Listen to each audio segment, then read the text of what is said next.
Show you a diagram of living in too many realities at once. And this could be the same as the card Seven of Cups in the tarot. Now, I'm not an artist, so you got to bear with me.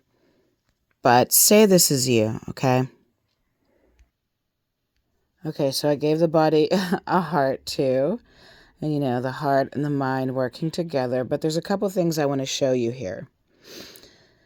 So, first of all, understand that the body has a nervous system. The body has nerves working all through it, okay? And the body, the nerves that work, that are all through the body, are storing memories from your entire lifetime. And interesting enough, those nerves are also storing your parental figures, whoever raised you, whoever you lived with growing up, their nervous system as well, okay?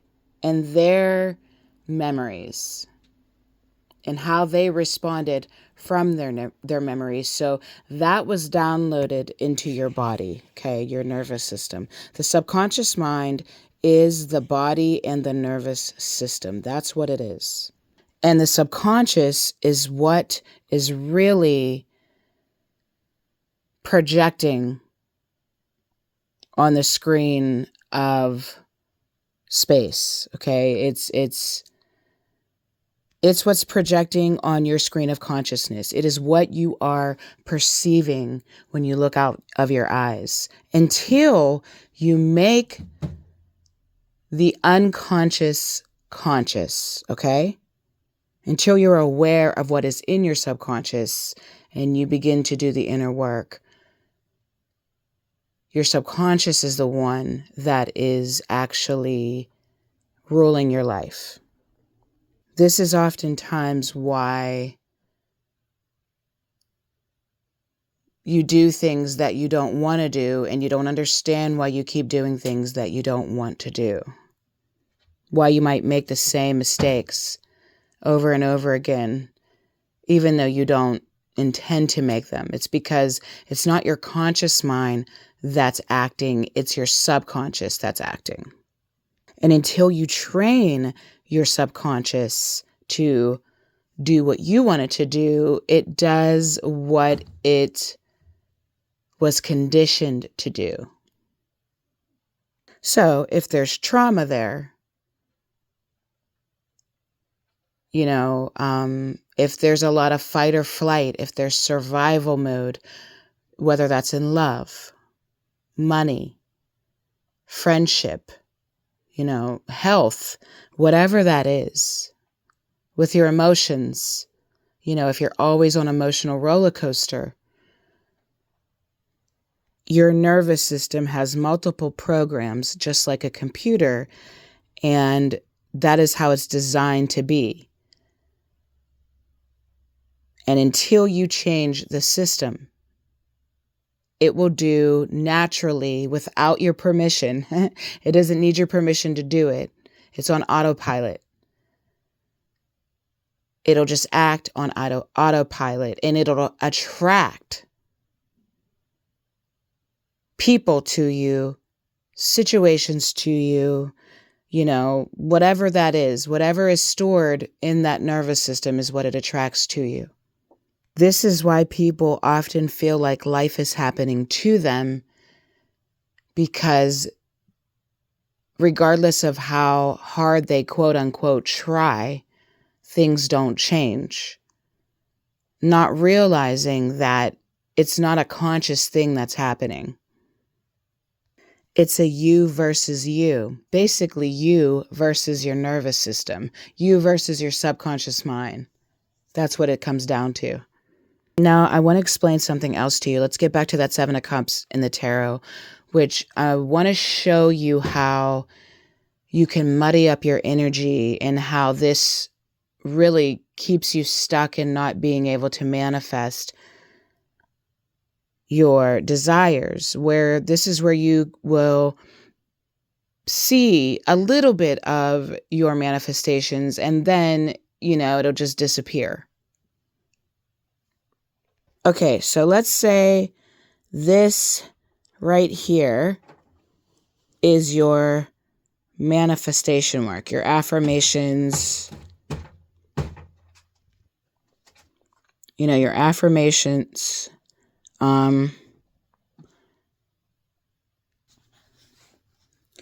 your visualization and state of being. Okay, being in the state, basically. This is what you're doing, right? But then you're also, one second, Willie, you're also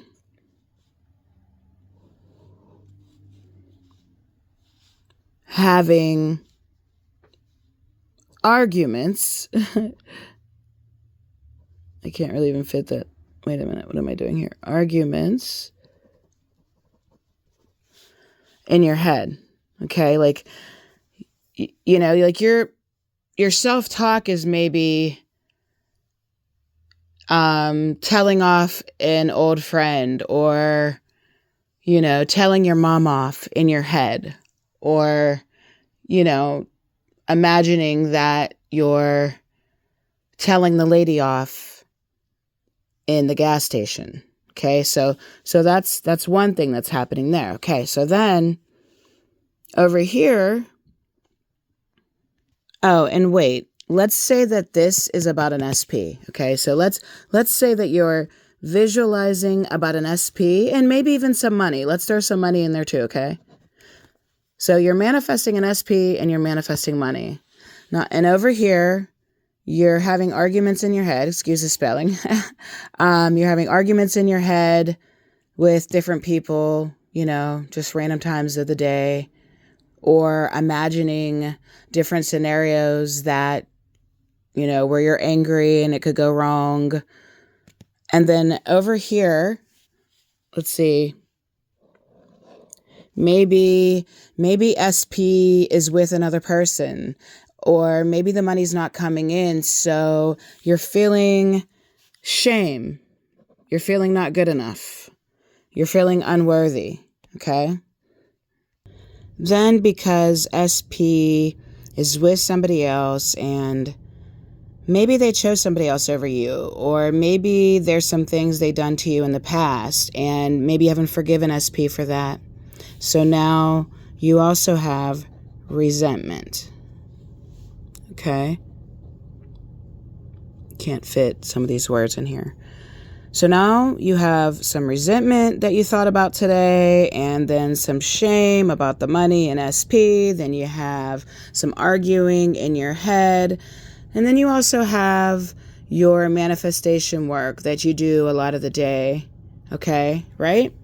Now, what you need to understand is this is emotional charge. This is emotional charge. This is emotional charge. And this is all emotional charge that you've actually experienced in 3D. Okay? This is actually manifested in your 3D. This hasn't yet. Which means your nervous system is more used to this, and this. It's going to keep trying to go back to this, and this until you realize and recognize what's happening. But also, look at the size of these bubbles and look at the size of your manifestation work. And if you put these bubbles next to them, it pretty much is probably more than half of that energy right there, which means you're sending mixed messages to the universe, which means you're going to feel like you got one step forward and two steps back constantly. It's like a zigzag over and over and over again. And this is like living in parallel realities, at one time to the universe. The universe is not quite sure what you want here. The universe knows that you have experienced this often, right? So it'll probably just keep giving you more of that because it has a pretty strong emotional charge, because you've already received this, and you've already had this, and you're already familiar with this. So it will keep giving you that because the emotional charge on these things are pretty strong and familiar. This is not as familiar. And how do we know that? Because these things are still happening. If this is charged up in such a way, like if you've really done the work, this will become less and less and less, to a point where even if it tries to come through, you probably won't feel much. Or you'll just let it pass through without thinking anything, and it'll just go away. You know what I mean? And this will take up your space. Which is, when that happens, guys, that's when things are about to get good. When your state of being is living in the end. And when I say living in the end, I mean living in the end. You will know that it's about to manifest, because you won't even care that it's about to manifest anymore, because you will feel like it already did. You will feel like you already had the experience, so it won't even be as exciting to you anymore, because you will just feel like you already had it, if that makes sense. So if this is happening, the resentment, the shame, the arguing in your head, or scenarios like that, it's really you against you. Because whatever's happening in your reality is just the effect of the cause, and you are the cause. Which means you can change it. Which means there's no point. There's no point. It's like transmute the resentment, transmute the lower feelings. Watch yourself talk. Observe what's going on in your thinking.